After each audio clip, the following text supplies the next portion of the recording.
Hello, good to see you. Pastor Sam with a reflection video on, boy, we've got quite the title this week. I've got my cheat sheet with me. St. Nicholas, Father Christmas, The Wild Hunt, we'll get to that one, and Santa Claus. We are going to talk about these. These are all sort of Christmas, winter solstice related figures that are, well, one of them was actually an historical person, but folkloric in nature. And now let me just be clear right off the bat. I'm not concerned with what you tell your children. I'm concerned with you having a reason and you actually articulating a reason for telling your children whatever it is that you tell them. And towards the end of the reflections, I'll provide maybe a bit of guidance. I have a very definite stance on this, and you'll doubtless be able to infer what that is. But I want you to have a reason for doing what you're doing. And as long as you have a reason that's not like, because I feel like it, that's a terrible reason, because you feel that way. But anyway, as long as you have a reason, do whatever, man. Do whatever. Anyway, what I want to do is start out with the historical figure, which would be St. Nicholas. St. Nicholas was actually a dude. He actually lived. He was, now, I have to be a little hand wavy. The people back then, and I'm talking like about the 300s, were not so concerned with recording when people lived and died. There was no social security numbers. They didn't have to keep track of who was on Medicare and that type of thing. So it's not that they didn't care when people lived or died, but there was no real advantage to having kind of a public records of when people lived and died. You pretty much knew the people in your village. You knew when somebody was born and you knew when somebody died. And so they didn't see value in like writing it down for posterity's sake. The reason I'm bringing that up is we kind of have reasonable confidence in when St. Nicholas was born and died, but ultimately we don't know. And so I'll just be upfront about that. We don't know. We're making an educated guess, and the being off by a year does not invalidate his life and work. It just means we have a limit to what we know and can know, and we have to admit that. Anyway, what we think. That said, our best guess is that he was born in 270, this would be AD, and died in 343 AD. So he was actually a dude who lived not that long after another quite important person who we celebrate at Christmas. He was born a few hundred years after that individual. And now when we start talking about historical figures of any stripe within the church or without, there's always something of legendification, legendarifying, making them legendary, right? And we do this even about people we know. Oh, do you remember that fish I caught? Right? We tend to what's that word?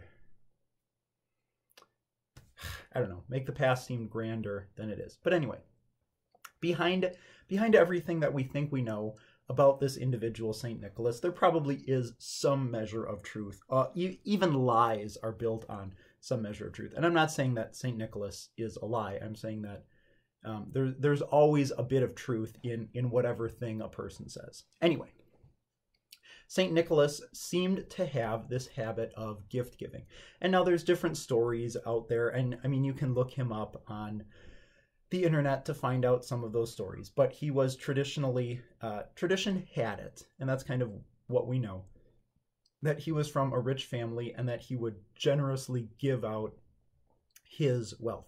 Now, the reason that I guess I should be a little more upfront. The reason I'm presenting these characters is, first of all, to talk about St. Nicholas.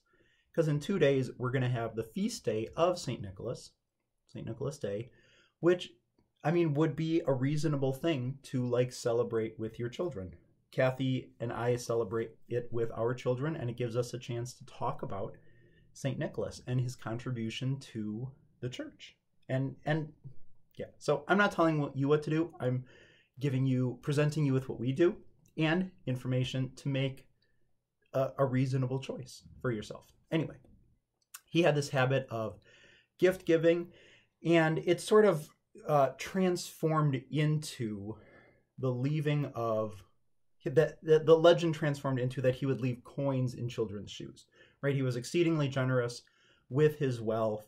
And so as time goes on, right, you kind of embellish, that's the word, embellish these stories. And it became associated with gift giving.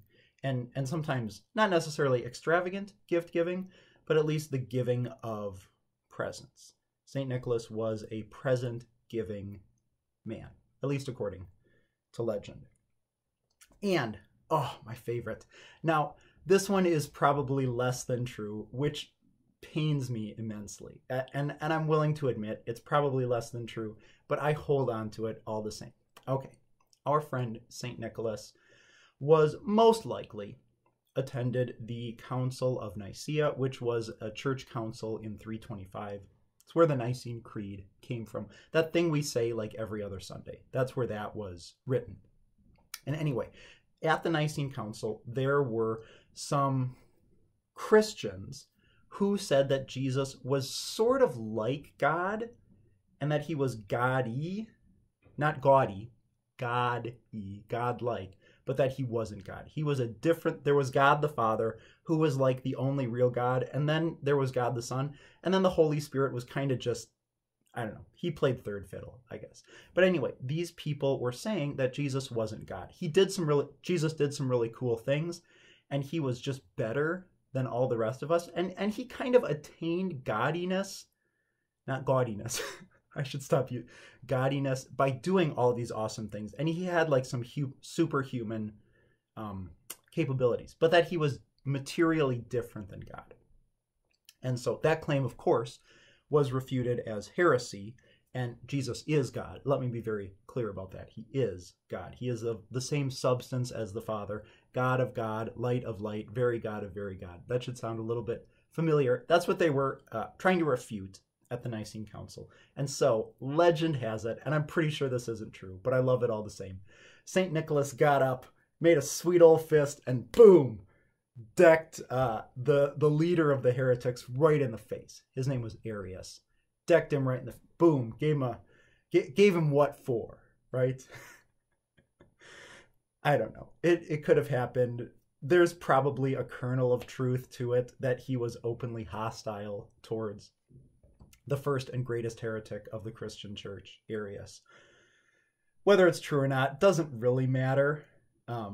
It's just kind of, I don't know. I like telling that story, obviously, so I told it to you. But anyway, St. Nicholas is an actual real historical person who lived and like taught people about Jesus, and that's a good thing. We can remember the work of St. Nicholas and the generosity, the generous life that he led. Christians are a generous folk as well, and so we can give people gifts whenever, not just when we celebrate the birth of our Savior, but I mean, you are doing things for other people throughout the year, throughout your life, and giving gifts at around the winter solstice. I'm going to be as coy as possible.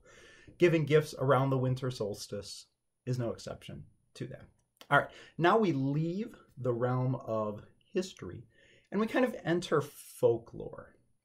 And now, as with the punching of heretics, these folklore are probably based on some point, some kernel of truth, and probably going back to pagan rituals, I would imagine. I have not delved that far. I did a bit of research on this, right? My college professors are all rolling in their graves based on the research but I did like some actual looking up of stuff and came up with my cheat sheet. Anyway, I want to talk about Father Christmas and the Wild Hunt and then Santa Claus. Because what I'm trying to do is arrive at Santa Claus is actually a pretty new phenomenon. And there's some kind of strands of historic folklore woven together to present us with the figure that we see all over the stinking place at this celebration of the winter solstice. So what I want to arm you with that knowledge in the hopes that you will have a reasonable answer as to what you tell your children concerning who buys them their Christmas presents. That's basically the bottom line. Anyway, Father Christmas. Kind of came about. Now there's a few different European folklores. Father Christmas being an English, British folklore. There's also Santa Claus. My Scandinavian is not so good, but that's kind of a Scandinavian legend. What else? Those are the main ones. And then when we get to the Wild Hunt, we'll talk about Germany. Just does weird stuff. They have their own thing. But there's sort of this embodiment of festivity and merriness. Father Christmas being really associated with merrymaking, singing, and drinking. And man, those are three, in moderation, three good things, right? Making merry, singing, and having a reasonable amount of drinkingness. That's like one of the things we do at the holiday. We gather together, we celebrate. This kind of harkens back. We do leisurely things, at least leisurely facing things. The thing I talked about last time, celebrating, right? Festivals.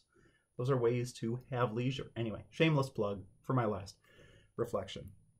But Father Christmas is kind of the embodiment of that attitude.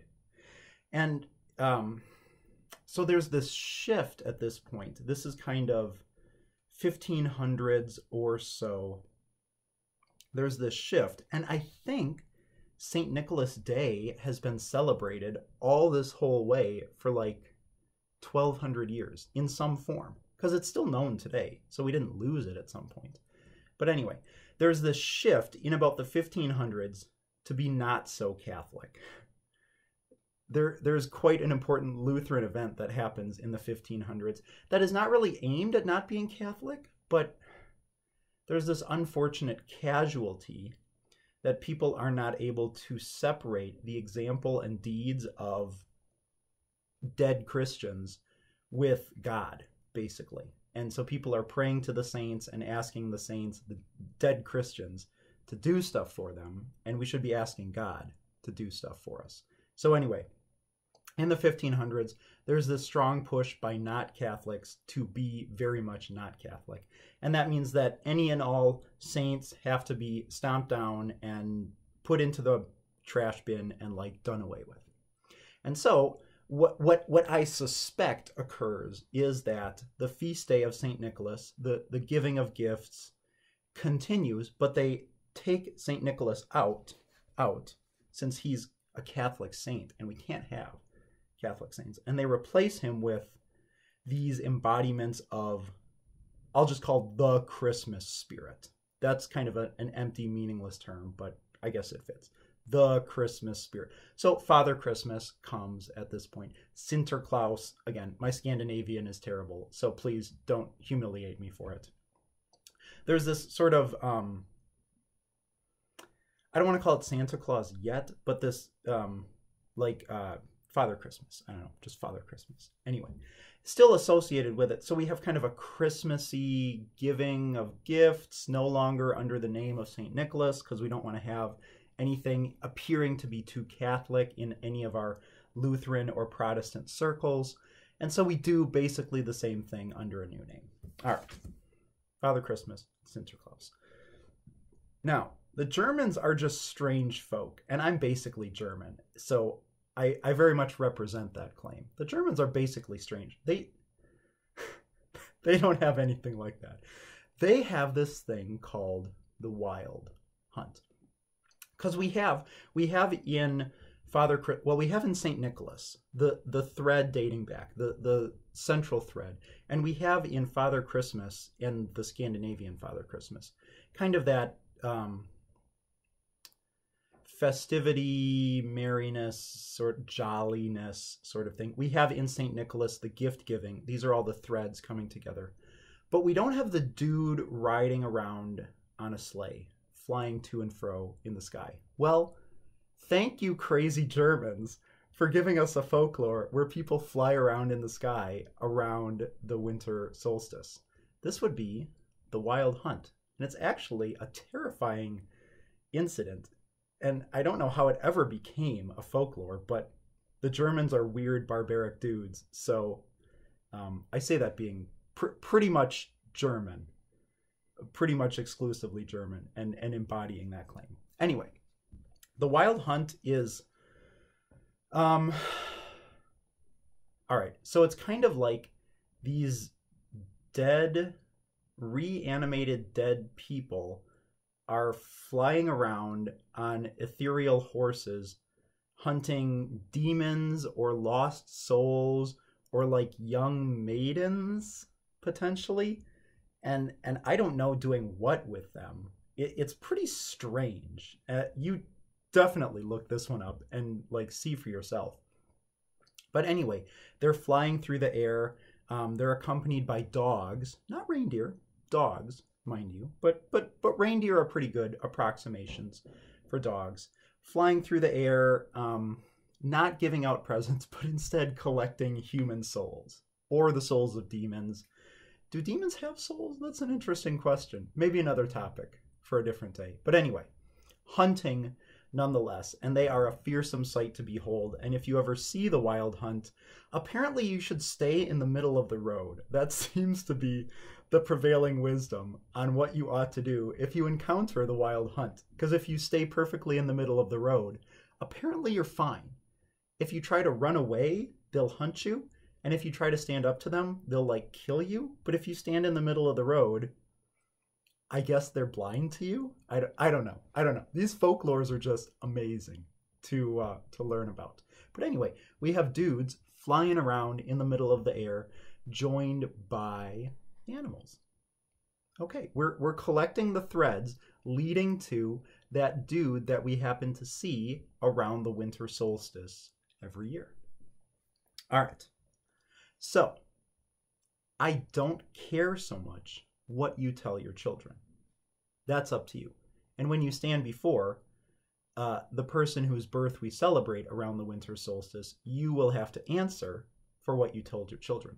So my point is, make sure you have a good reason. Because when I stand before Jesus, I've got a good reason for what I tell my children. So you just have a good reason for what you tell Jesus. That's my point in all of this, right? If you're like, I went with what I felt, yeah, I'm not talking about eternal salvation or anything, but like an uncomfortable conversation nonetheless, that I hope I can help you to avoid with the person who made all the stuff. So like, this is kind of an important thing. Anyway, the cautions that I would give you, are what are we preparing to celebrate on that holiday which occurs around the winter solstice? I'm trying to be as coy as I possibly can in this and not name any names, right? Who do we want to be focused on when we're gathering together with our families and the days are beginning to lengthen? Have an answer for that question, right? It should be painfully obvious, the answer to that question, but I want you to find an answer. And then, as you are telling your children about these invisible people who seem to have magical capabilities, and again, that can fit either the person we see everywhere around the winter solstice, or it is actually a description of, see, I'm being too coy for my own good. It can actually describe the person lying in the manger in the front of our sanctuary.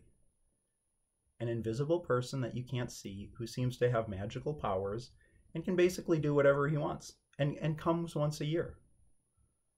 When your children realize that one of those people is fake, might they consider that the other person is fake as well? Oh, if I had ended the video right there, imagine how impactful that would have been. I'm not that much of a jerk. I'll elaborate a little bit. So the reason that my parents had it, and this is an excellent reason, so mom and dad, kudos to you. They did not tell me, society is plenty ready and willing to tell your children anyway, but they did not tell me about that person that we see everywhere around the winter solstice. So for that reason, that once I realized that, now they didn't, but if they had, once I realized that they had lied to me about something as pervasive as that, I would begin to question if they had lied to me about other important things that they told me, namely that person we worship every week. And they were not willing to take the risk that I should question that person we worship every week in an attempt to do, I'm not quite sure what. I don't know. What are the benefits for reinforcing that person who takes the spotlight away from that person we should be celebrating? Man, I'm being super coy. Oh, this is maybe a little too extreme even for me. All right, I'm almost done. And you know how long I've got anyway, so it's fine. But anyway, have a good reason for whatever you tell your children. Just actually say it out loud. Okay? And here's the reason I say that. The process of verbalizing a thing makes it concrete. When you have ideas swishing around in your head, they can all kind of glom together and feel like a good reason for doing something. But when you are actually forced to articulate specific concrete words, it makes you realize those ideas are thin as the strands I'm trying to bring together to portray this modern guy, right? So just say them out loud. And I don't care what the reason is. You should, because you'll have to tell Jesus about it when he comes back. But just consider whether it's a good reason or not. And then if it's a bad reason, stop doing it. But if it's a good reason, okay, that's fine. Then that's totally fine. Anyway, a reflection upon St. Nicholas, Father Christmas, the Wild Hunt, thank you Germans, and Santa Claus, in the hopes that you will reflect upon these winter solstice traditions and it continue or not according to those reflections. That's really what I'm trying to do in this whole reflections series, is have you just consider things that maybe you have taken for granted, and upon reflection, either confirm what you are doing, good for you, or change what you are doing to better align with what your faithful convictions are. I suppose that's it. So that seems like a good place to end the video. I'll end this one. Happy St. Nicholas Day. Leave some candy or some gold coins in your kids' shoes, although they probably won't know what to do with gold coins. So maybe candy is more appropriate. But anyway, you have a few days to think about that. They should have their candy in their shoes on Sunday morning, by Sunday morning. So go out tomorrow and get some candy, I guess, or not. Figure out what you want to tell them. But anyway, I will see you next time. God's peace be with you.